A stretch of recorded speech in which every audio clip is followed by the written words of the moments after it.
Ahí ya va a decir, ahí está ya. Ahí estamos ya. Tenelo. Ahí estamos ya.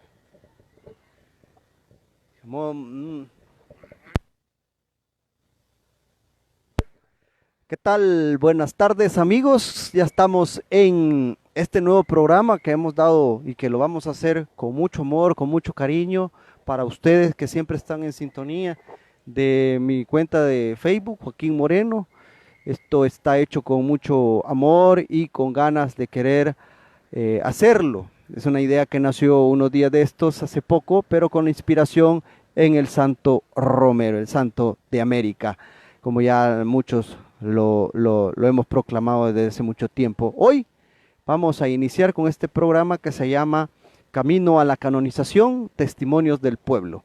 Y para tener testimonio, hoy hemos traído, gracias a nuestro amigo Rosenberg, que siempre está al servicio con nosotros, hemos traído a uno de los que no solo fueron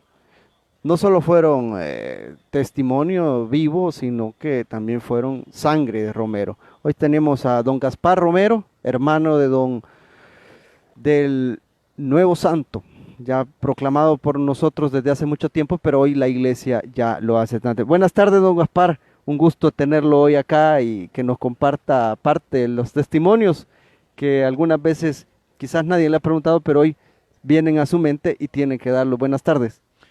Muy buenas tardes. En primer lugar, le agradezco su atención y un saludo por los oyentes. Y estamos aquí a la orden, a ver en qué podemos contestarle, a ver si podemos ayudar. Sí, don Gaspar, básicamente es conocer, usted es el hermano menor de Monseñor Romero, y como hermano menor, eh, ¿cómo era Monseñor Romero? ¿Cuáles eran las andanzas y malandanzas que se hacen de niño y que ustedes tenían? Cuéntenos algo que se le venga a la mente que le ha provocado gracia y que tal vez la gente debe de saberlo. Bueno, se sabe mucho de él y hay muchas anécdotas que se desconocen. Yo siempre he hablado de lo familiar porque hay muchas biografías. En la UCA, en la biblioteca, eh, hay biografías de distintos idiomas. Allí he tenido la suerte de verlos porque quiere decir que por todas partes. En lo que concierne aquí a El Salvador, él cuando era joven, que se fue a la iglesia. Él cuando era niño siempre pasaba a la iglesia. Cuando llegaba de vacaciones, él iba al Rosario todos los días. O sea que, Monseñor Romero, estamos hablando a esa edad, ¿qué edad es la que tenía para ese entonces? ¿Cómo? ¿Qué edad tenía Monseñor Romero para ese entonces? Tenía como 15 años.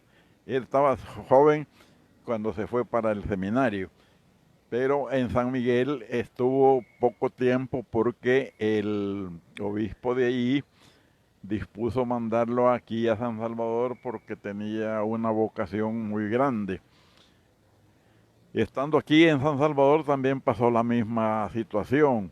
El obispo dijo que era una vocación excelente, que había que aprovecharla y que había que mandarlo para el Vaticano, allá a Roma, donde fue enviado. En aquel tiempo iban por barcos, iban aquí por la Libertad y tardaban un mes en llegar hasta Roma.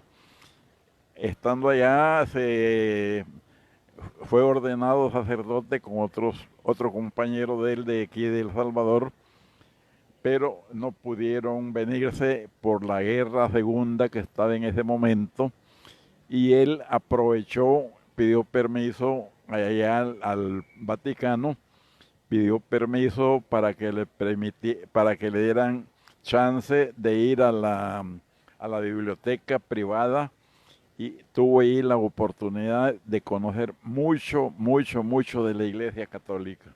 ¿De dónde surge esta vocación a Monseñor Romero? Si en ese tiempo, ¿quién era el motivante? Muchas veces los niños tienen un motivante, pero en Monseñor Romero, ¿quién era el motivante para entrar en esto de la iglesia? No, esa era vocación ya era directo de Dios, porque el primero Mi papá no quería que fuera sacerdote, por A o B razón. Entonces lo pusieron a aprender carpintería. Él aprendió a carpintero y todavía hay unas puertas, unas mesas que él hizo, pero él le decía a mi papá que no quería eso porque lo que él quería era ser sacerdote. Así que esa fue una vocación innata. Y de la mamá que era motivante también para poder seguir, porque cuando el papá no quiere, y en esos tiempos el machismo estaba predominando. ¿Cómo hacía su mamá para poder convencer o para poder motivar a Romero a poder seguir? No, mi mamá siempre era sumisa y ella le decía pues que debía de respetarse la vocación de él como la de los demás hijos. Y él pues no tuvo problemas con eso. Y pues se fueron a San Miguel y ella con otra gente le lavaban la ropa y se la mandaban a San Miguel. La mandaban en bestia porque antes no había buses y eran unas carreteras de tierra malas. Pero esa fue vocación de ella, de él, que ella respetó. Y la familia también era motivante, siempre estuvieron de acuerdo, ustedes como hermanos, ¿qué pensaban en ese momento si ustedes estaban en otros trabajos, en otros estudios y Oscar, y digo Oscar con respeto, ¿verdad? Porque era un joven en ese momento, ¿cuál era el motivante que ustedes le decían? Bueno, nosotros como hermanos siempre hemos sido independientes. No, él que decía, ¿verdad? Y él nos inducía, nos daba buenos consejos, consejos pues de las virtudes, ¿verdad? De ser católico, de ser honesto, de comportarse bien y lo que decían antes, respetar a los mayores, y eso era lo que él nos decía, pero en ninguna manera, en una forma obligatoria, sino que él tenía ya esa vocación. ¿Cómo veía a Monseñor Romero en ese entonces, sabiendo de que ustedes, su papá era telegrafista, según entiendo, y no estaban ni en extrema pobreza ni estaban acaudalados? ¿Cómo veía en ese entonces, siendo un joven Monseñor Romero, a todos estos personas, familias que no tenían escasos recursos? Bueno, mire, nosotros con mucho honor éramos de cuna media. Y aquí pues aprovecho la oportunidad para decirle que no, que hay muchas cosas que no son. Hay algunas biografías que ponen unas cosas que no. Y a mí pues siempre me ha gustado y aprovecho esta ocasión para decir la verdad. Somos de cuna media, porque por allí dijeron que él se había salido del seminario para ir a trabajar a los minerales del Potosí como mozo para ayudarnos a nosotros en los alimentos. Y eso fue falso. Como le digo, éramos de cuna media. Mi padre tenía como telegrafista su sueldo y mi madre también trabajaba en el correo. Y yo cuando ya empecé grande, ya como a los 7, 8 años, empecé como mensajero del telégrafo. Allí estuve trabajando hasta que él vino de Roma y me ayudó para llevarme a San Miguel. Cuando viene de Roma hay una parte que muchos la omiten y se habla poco. En ese entonces fue preso en Cuba, en los viajes. En ese entonces fue preso en Cuba y muchas veces se encuentra poca literatura y hay gente que hasta desconoce de que Monseñor Romero también estuvo preso.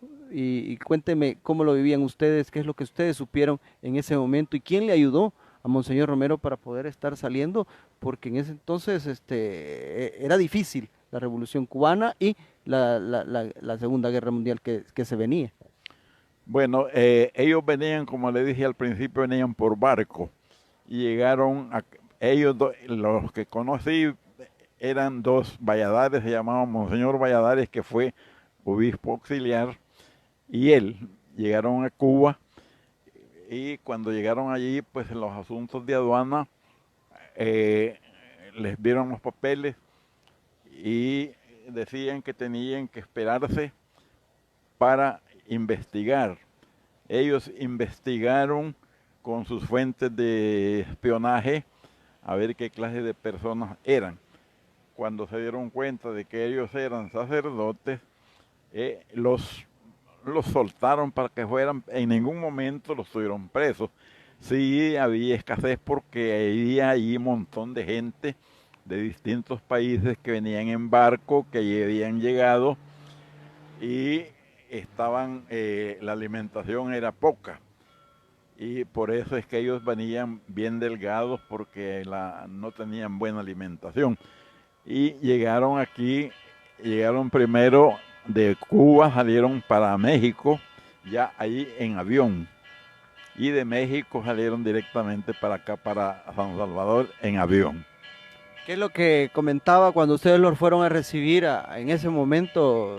Sí, una experiencia totalmente diferente y una persona que difícil momento que es lo que estaba pasando, pero quizás más difícil lo que se estaba viviendo allá en Roma, en Italia específicamente. ¿Qué es lo que comentaba Monseñor? Y le pregunto esto por el carisma que él tenía de una paciencia, pero también una parte de decir las cosas como todos lo sabemos. Sí, cuando estaban allá en Roma estalló la Segunda Guerra Mundial que abarcó a Italia y los bombardeos. Dicen que vivían una vida intranquila porque tal vez estaban durmiendo a medianoche cuando sonaban las alarmas porque aparecían los aviones a bombardear la ciudad y bombardeaban las ciudades y hubo mucha desgracia, mucho muerto. Eso fue lo que pasó allí y también hambruna. Murieron muchos por las balas y otros por el hambre. Pero de allí, pues eso fue lo que pasó en la Segunda Guerra Mundial. Y por eso, como le dije al principio, él ocupó el tiempo libre para ir a estudiar lo que tienen allí de secreto, que tuvo él la suerte que el Papa que estaba en ese tiempo lo quería mucho y veía la inteligencia que él tenía y le dio permiso para que fuera a ver lo que él quisiera. Bueno, vamos a caminar un poco más en el tiempo, ya viene, va a Santiago de María, muchos decimos, yo soy un convencido de que ahí conoce la pobreza Monseñor Romero y empieza ya su vida pastoral fuerte en defensa de los pobres. ¿Cómo vivían ustedes como hermanos ese momento donde Monseñor ya venía caminando, ya venía de Roma y venía con esa idea de empezar a darle el respaldo y la solidaridad a todos los pobres? Mire, cuando primero la primera parroquia que le dieron fue a Anamorós, allá un pueblecito por allá, y de allí lo mandaron para San Miguel, pero allí ya empezaba su trabajo social allá en Anamorós. Al salir los niños de la escuela había un grupo de personas que él las adoctrinó para que dieran doctrina a los niños. En la tarde, cuando salían los muchachos de la escuela, él les daba, que ponía canchas de fútbol para que se entretenieran. Y en la noche, los señores de edad que venían de sus trabajos, o gente pobre, gente humilde, él les daba charlas de esas útiles que les podían servir en su hogar. Después que de allí lo mandaron para San Miguel, la gente ya no quería que se viniera.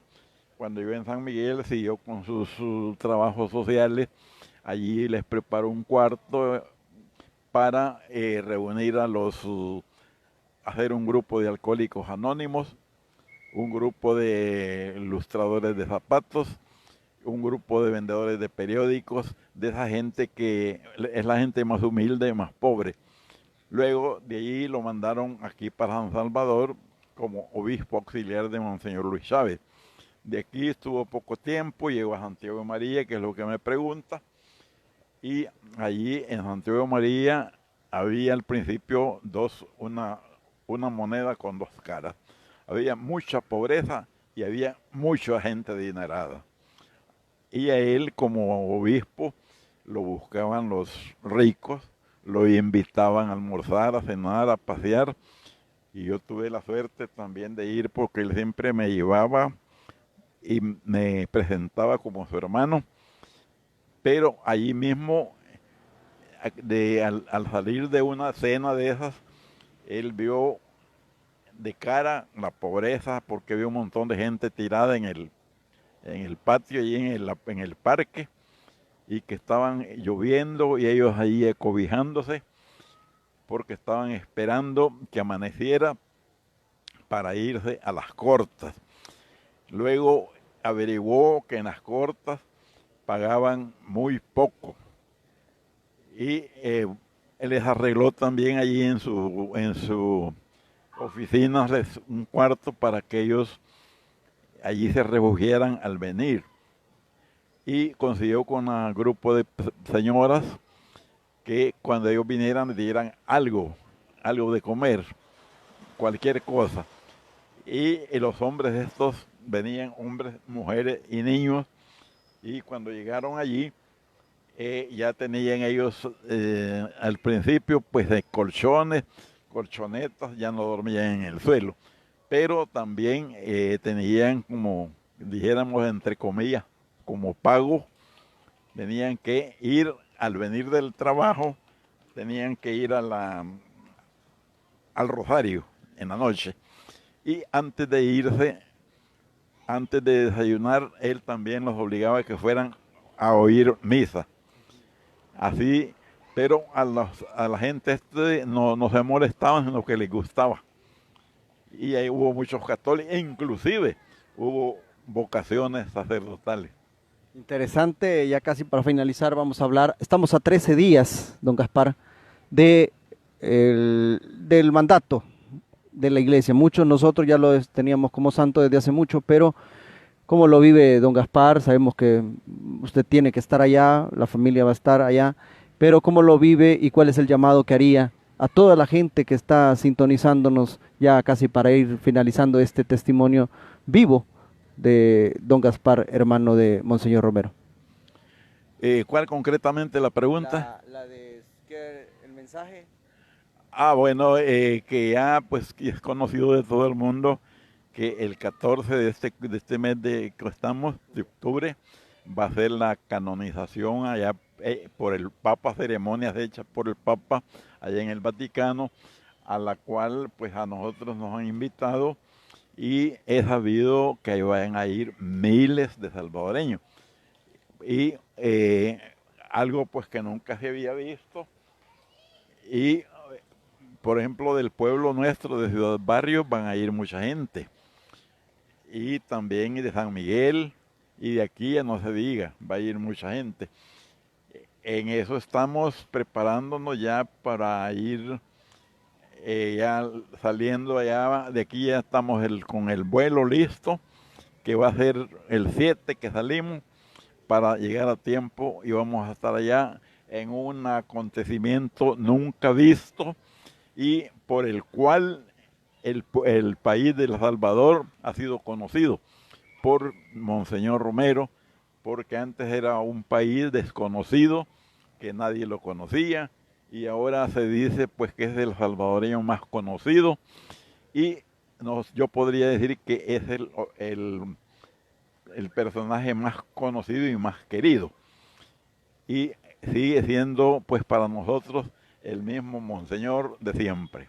El Monseñor Romero de todos, hermano suyo. Hermano mío, por honra, por una gracia de Dios. Trabajo de la familia también porque fueron motivantes, nadie lo retrasó en su proceso y hoy ya está en los altares del mundo. Sí, es cierto todo eso pues que se dice y el motivo principal que dio para que se canonizara es un milagro que está ya inscrito en los libros, que está autorizado porque fue un mensaje que mandó el Seguro Social, el director, no recuerdo el nombre, pero el El milagro fue de una señora, usted debe saber, una señora que iba a dar a luz y que estaba el niño en peligro y ella también. Entonces cuando llegó a los 3 días que lo iban a operar, ya los médicos se extrañaron porque ya la señora estaba completamente sana. Ese es el milagro que lo llevan allá. En cuanto al milagro oficial, en lo personal yo he recibido muchos testimonios de personas importantes que han llegado a mi casa o me han encontrado en la calle y me han contado de milagros que han recibido. Señores y señoras, no puedo confirmar si serán ciertos, pero si viene una señora de alta escuela o un señor de alto vuelo, llega a la casa y me dice, yo no sé qué decir, si es cierto, pero no creo que ella mentirme. Bueno, don Gaspar, quiero agradecer a nuestros amigos, al camarógrafo de estrella que tenemos, a don Rosenberg, que hoy, si la cámara salió mal, es porque Rosenberg ya tiene el Alzheimer. Pero quiero agradecer, don Gaspar, estos minutos y en nombre de toda la gente que siempre me sigue en Facebook, también mandan sus agradecimientos seguramente, porque esto es parte de lo que vamos a hacer todos estos días, de estar recogiendo testimonios para conocer más al beato hoy canon de la iglesia y santo de América y del mundo. Así que gracias, don Gaspar, buen viaje, que las emociones sean buenas, bien recibidas allá, y en representación de los que no vamos, usted va por nosotros, así que quiero agradecerle y desearle un buen viaje, un buen regreso, porque también vamos a hablar sobre todo lo que usted viva allá y poderlo tener, porque esos testimonios son los testimonios que nosotros debemos de recoger, testimonios vivos del amor de un santo. Claro, muchas gracias, porque esa es otra cosa que es inobjetable. Esas ceremonias que van a haber allá, dedicadas exclusivamente a la canonización, eso es algo nunca visto, al menos aquí en el país, nunca se ha visto, y por él es que estamos en esa que nos conocen, y esperamos pues que sorpresas, porque se nos ha dicho que el Papa va a recibir a todos los salvadoreños y esperamos a ver qué nos dice. Luego esperamos regresar, claro, llevamos nosotros nuestra misión de representar al país, y a ustedes, a los que nos están oyendo, les pedimos sus oraciones. Sí, y cualquier cosa dígale al Papa Francisco que también lo estamos esperando allá por enero. Si hay oportunidad, que parece que sí, voy a tener oportunidad de hablar con él por ciertas señas que me han dado. Ojalá que Dios lo permita para poder platicar, aunque hay un par de minutos con él. Así como el día de hoy, que les digo, teníamos otra entrevista, pero fácilmente, gracias a Dios, se nos puso en el camino, cuestión de que nada preparado, solo hicimos una llamadita y don Gaspar está justo, después de 5 minutos de la llamada, está con nosotros. Así que estos son las maravillas, estos son los milagros de Romero. ¿Qué más milagro le podría decir yo? Que el milagro de Rutilio es el milagro de Romero. El milagro de Romero es que toda la gente y El Salvador se una por una paz que tanto añoramos. Llegamos hasta aquí, quiero agradecer, y si a usted le gustó la entrevista, compártala, escríbanos sus mensajes, y si tiene testimonios, llámenos para ver y recopilar. Son 13 testimonios los que nos hemos puesto de aquí al 13 de octubre, don Gaspar, y recopilar uno por día, siempre a esta misma hora.